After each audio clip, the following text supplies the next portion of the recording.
Na ação penal 506-3130-17, depoimento do senhor Fábio Colete Barbosa. Senhor Barbosa, o senhor foi chamado como testemunha nesse processo. Na condição de testemunha, o senhor tem um compromisso com a justiça em dizer a verdade e responder as perguntas que lhe forem feitas, certo? Perfeito. Eu vou advertir o senhor, por força de lei, que se o senhor faltar com a verdade, o senhor fica sujeito a um processo criminal, certo? Perfeito. Senhor Barbosa, o senhor prestou um depoimento aqui já perante a Justiça, numa outra ação penal, 505-49-3288. Acho que o senhor deve estar lembrado desse depoimento, não? Sim. Aquilo que o senhor disse, o senhor teria alguma coisa a retificar? Alguma coisa que o senhor gostaria de corrigir? Não. Aquilo que o senhor disse corresponde à verdade que o senhor conhece? Exatamente. Perfeito. Então eu vou aproveitar esse depoimento, como foi requerido pela defesa do senhor Antônio Palocci, sem prejuízo aí de perguntas complementares por parte das defesas e do Ministério Público, certo? E dito isso, eu passo então a palavra à defesa do senhor Luiz Inácio Lula da Silva.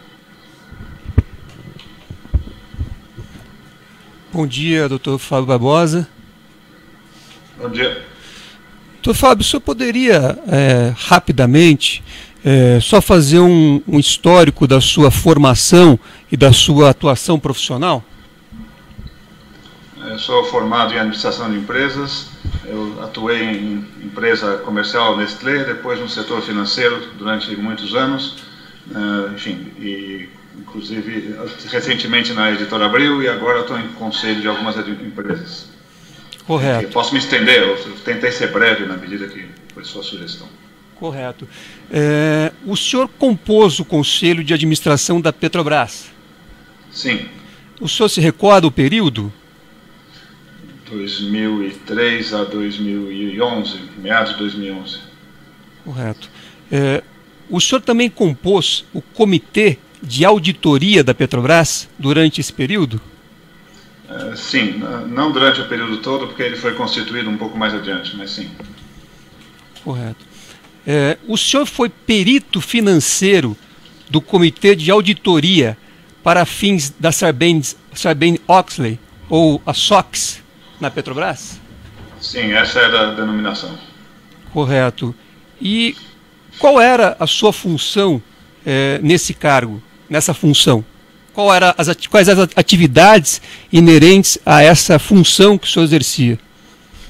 O Comitê de Auditoria foi criado para atender às especificações da Lei Sarbanes-Oxley, como o senhor bem mencionou, e era para basicamente atestar a confiabilidade, vamos dizer assim, de um relatório chamado F20, enfim, uma coisa específica da legislação americana, e também para a criação do que chamamos controles internos, que garantiria, através de uma sequência de aprovações, que as informações prestadas nesse relatório estariam corretas. Então, começamos a implementar na época o que é chamado como controles internos, que é um processo que levou vários anos para ser concluído. Correto.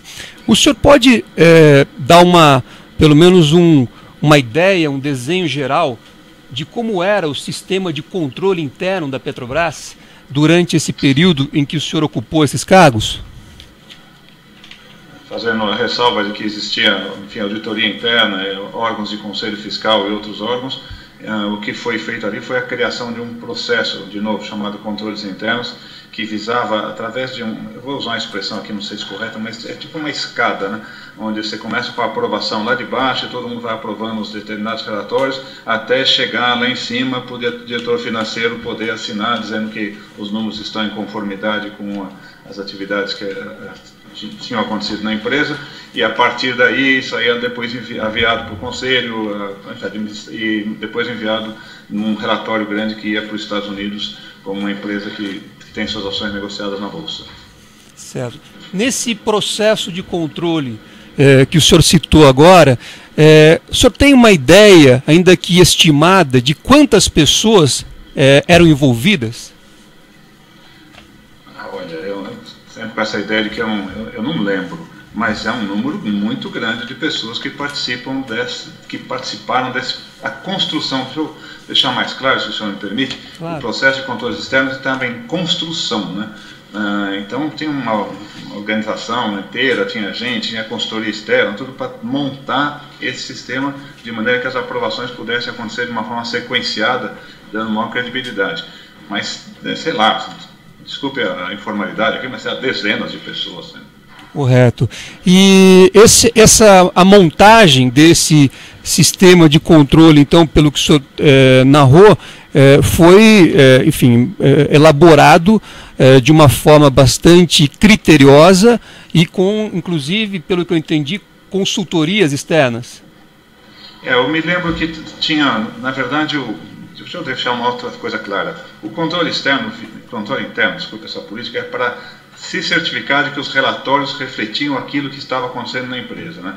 Então, despesas de amortização, de compras, de investimentos, enfim, que tudo estava ok. E tinha uma área específica, que agora não estou lembrado se era externo ou interno, mas que era dedicado à criação de controles internos. Assessorado, certamente, aqui e ali, por auditoria, mas era um pessoal, eu lembro bem o nome da pessoa até que cuidava disso, mas não lembro nem o sobrenome dele, mas ele que se dedicava 100% a esse projeto de controles internos, que, volto a dizer, teria como objeto principal certificar que os relatórios financeiros refletiam as atividades da empresa. Correto. Se eu não estiver enganado, então, a Petrobras, ela dispunha de um comitê de auditoria, de uma ouvidoria, de um conselho fiscal, de uma auditoria interna e auditoria externa. Era basicamente esse o desenho de controle da empresa que o senhor se recorda? Sim. Correto. O senhor foi eleito para o Conselho de Administração pelo grupo majoritário ou pelo grupo minoritário? Representava o grupo minoritário. Certo. Então, o senhor então não foi eleito por membros do governo? Não. Certo. O senhor se considerava um conselheiro independente? Fazendo uma ressalva e depois respondendo objetivamente, todo conselheiro, de acordo com a lei das SA, está lá para defender os interesses da empresa e não de nenhum grupo específico de acionistas, número 1.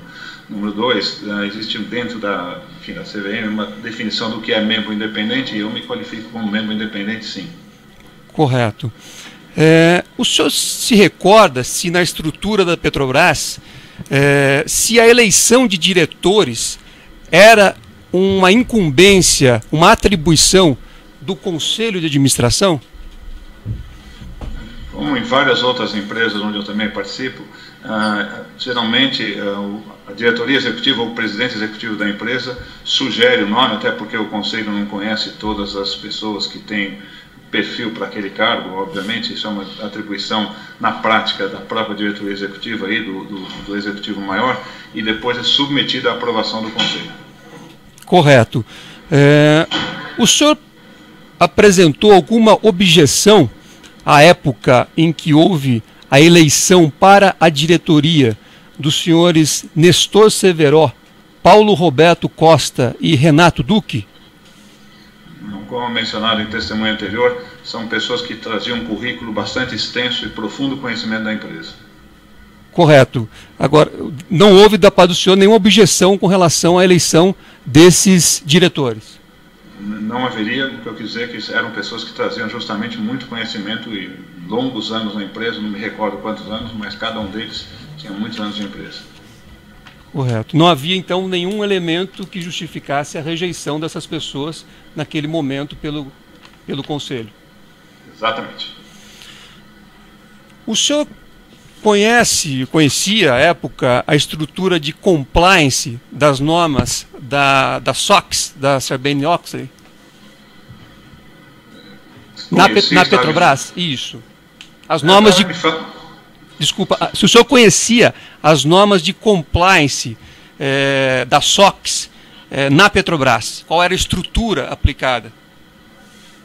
Não sei se eu estou entendendo a pergunta adequadamente, mas existia uma série de normas a serem seguidas, inclusive pelo SOX. Esse comitê de auditoria era um órgão delegado do Conselho para acompanhar mais de perto se o tal relatório F20, que me parecia a peça central, estava sendo preparado refletindo aquilo que acontecia na empresa. Correto. E diante da aplicação de todo esse sistema de controle, e particularmente dentro das funções que o senhor ocupava ali, foi detectada naquela época alguma irregularidade em relação a 8 contratos? Eu vou citar aqui os 8 contratos que a denúncia apresentada pelo Ministério Público se refere. Ela se refere a contratos do consórcio Compar, a contratos do consórcio da refinaria Abreu e Lima, a contratos do consórcio Terraplanagem Comperge, a contratos do consórcio Odebei, a contratos do consórcio Odebei Plangás, a contratos do consórcio Odebei Flair, a contratos do consórcio Odebet e a contratos do consórcio Rio Paraguaçu. Então eu pergunto para o senhor, em relação a esses 8 contratos que a denúncia faz referência, naquele momento, a estrutura de controle da Petrobras, particularmente a estrutura da qual o senhor participava, identificou alguma irregularidade nessas contratações? Eu não me recordo de nada especificamente com relação a esses contratos. Era padrão do Comitê de Auditoria relatar todas as vezes que havia algum desvio, e eram muitos, até para uma empresa desse tamanho não era nada surpreendente, com relação a aditivo que precisaria ser formalizado, mas, de novo, falta dizer, não me lembro nada específico em relação a esses contratos, mas está consignado nos relatórios do Comitê de Auditoria alguns desvios, algumas práticas a serem corrigidas, não práticas, desculpe, alguns assuntos específicos, algumas movimentações específicas a serem corrigidas, reforçadas, está tudo consignado, mas isso também era parte do processo de controles internos que deveria, com o passar do tempo, afinar. Mas, de novo, repetindo com muita clareza, nada me lembro com relação especificamente a esses contratos, mas sim, toda vez que havia desvio, eles eram preparados, reportados para que o executivo tomasse as medidas cabíveis para corrigir. Correto.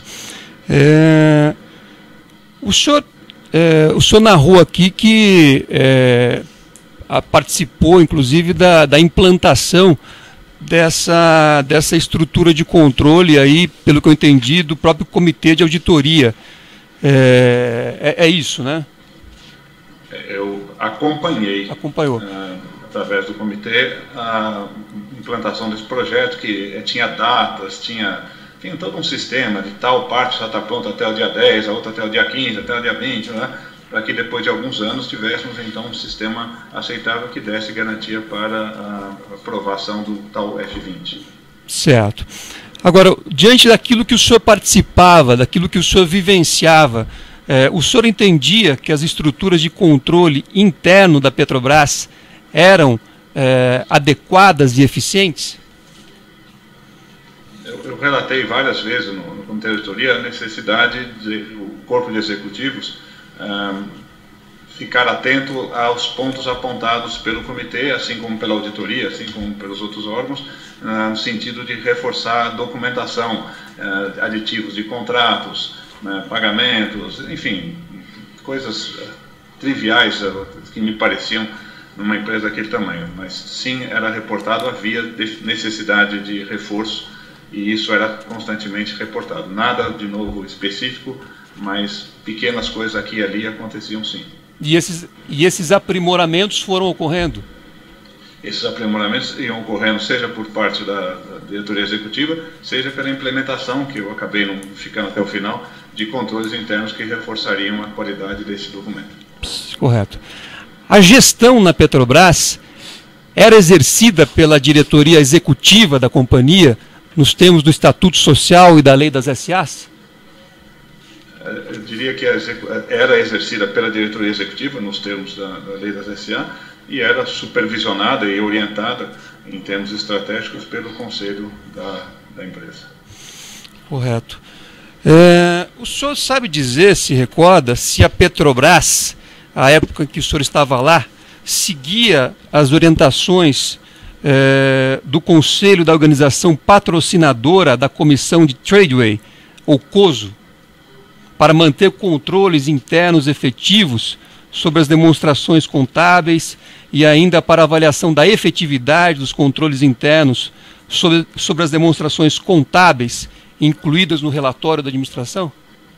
Senhor, me desculpe pedir para repetir, eu perdi o começo, não entendi qual órgão que o senhor Se a referiu. Petrobras seguia as regras de COSO para manter os controles internos efetivos.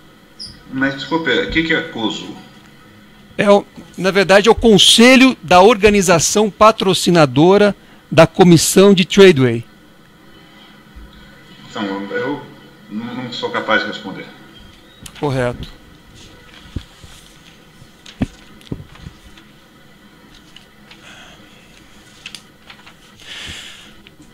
O senhor, em 2010, o senhor estava na Petrobras ainda, correto? Correto. O senhor se recorda se, nesse ano de 2010, houve uma emissão de valores mobiliários pela companhia com a realização de auditorias financeiras e jurídicas no processo que envolveu a emissão desses valores mobiliários? O senhor está se referindo àquele aumento de capital? Exato. Não me lembro se foi em 2010, sim. O senhor soube se houve a realização de auditoria financeira e jurídica naquela ocasião? Sim. O senhor teve acesso ao resultado dessa auditoria financeira e jurídica?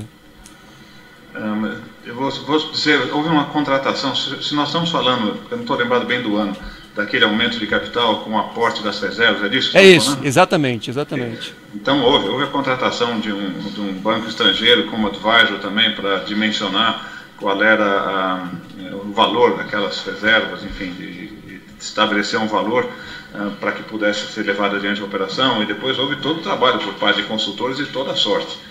Sim, é um projeto que envolveu bastante gente, eu não lembro exatamente quais órgãos estavam envolvidos, quais empresas estavam envolvidas, mas sim, teve muita gente trabalhando nisso. Da auditoria financeira participaram grandes instituições financeiras brasileiras e estrangeiras, e assim como da parte jurídica também, grandes escritórios brasileiros e estrangeiros.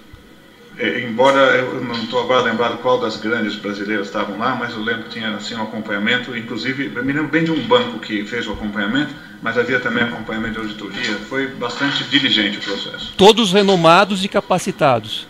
Todos renomados e capacitados. Certo. O senhor se recorda de ter lido nesses relatórios a afirmação de que não foi identificado qualquer ato de corrupção na Petrobras? Não me recordo. O senhor se recorda desses relatórios terem apontado alguma prática endêmica de ilícitos na Petrobras? Não me recordo. No período em que o senhor exerceu essas funções de membro do Conselho de Administração, membro do Conselho de Auditoria e perito financeiro do Comitê de Auditoria, o senhor identificou algum sistema de corrupção endêmica e sistêmica na Petrobras? Não.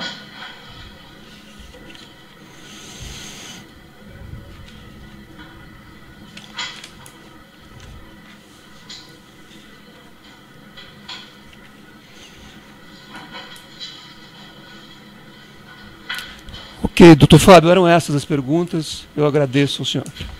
Outros defensores têm indagações? O Ministério Público tem indagações? Tem uma breve indagação, Excelência. Em depoimento anterior, o senhor foi perguntado pelo juízo sobre de onde provinham as indicações para as diretorias da Petrobras. O senhor disse que já vinham na pauta. O senhor podia explicar um pouco melhor? Quando havia a nomeação, quer dizer, os assuntos da pauta, vai ser, por exemplo, a aprovação do balanço, investimento numa determinada área e tudo mais, e pode ser nomeação de diretor. Eu quero dizer que, quando aparecia, o diretor tinha sido, obviamente, escolhido, como acontece em outros conselhos, pela diretoria executiva, pelo presidente da empresa, como sendo essa pessoa adequada. Não é incomum, até porque eu vi em outras empresas, quem conhece o corpo realmente são os executivos. O currículo dele, então, é apresentado e sugerida a nomeação dele, já com a aprovação da diretoria executiva, para que o conselho confirmasse. Acho que é isso que eu quis dizer. E o senhor disse que não havia debates durante as reuniões sobre os nomes indicados? Eu não disse que não havia debate, eu acho que eu disse que não havia questionamento. Eram pessoas que chegavam com um currículo bastante extenso. de serviços prestados à Petrobras, a condição de julgamento do Conselho, entendendo a boa-fé por parte de todos que estavam ali envolvidos, de aceitação na medida que eram pessoas bastante bem preparadas. E o senhor foi indagado... Pois não? Eu só ia falar que, de novo, não havia razão para questionamento para um debate muito prolongado, é isso. E o senhor foi indagado pelo juízo, o motivo pelo qual foi substituído Rogério Manso por Paulo Roberto Costa, o senhor disse não saber. E o senhor sabe dizer por que Nestor Cerveró foi substituído? Não. Não houve debates a respeito na sessão de substituição do seu nome? Não me recordo. Sem mais perguntas. Paciente de acusação tem perguntas? Senhor Colletti, só para deixar bem claro, há um episódio em que o senhor Nestor Cerveró ele é substituído pelo senhor Jorge Zelada, e isso na diretoria internacional da Petrobras.